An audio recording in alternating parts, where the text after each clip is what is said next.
നമ്മളിന്ന് കാണിക്കാൻ പോണത് റേഷൻ കടയിൽ നിന്ന് എങ്ങനെ സാധനം വാങ്ങാം. നമുക്ക് ആവശ്യമുള്ള സാധനങ്ങൾ ഒരു സഞ്ചി, റേഷൻ കാർഡ്, പിന്നെ എന്താണ് ചെറിയൊരു സഞ്ചി. എത്ര ഐറ്റം ഉണ്ടോ അതിനനുസരിച്ച് സഞ്ചി ആവശ്യമുണ്ടാവും.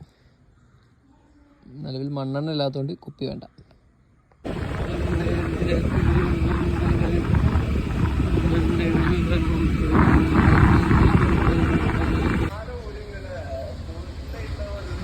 ആ ചെമ്മീൻ ഒട്ടിപ്പോയതാണോ?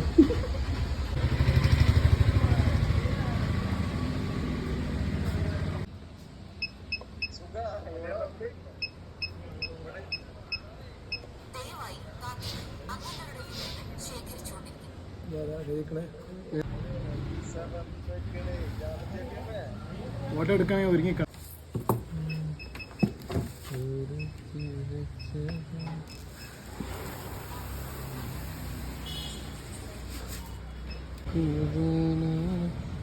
അരി കിട്ടി, അരി കിട്ടി. ആട്ടപ്പൊടി വേണമെന്ന് വെച്ചപ്പോൾ വേണ്ടെന്നാണ് പറഞ്ഞത്.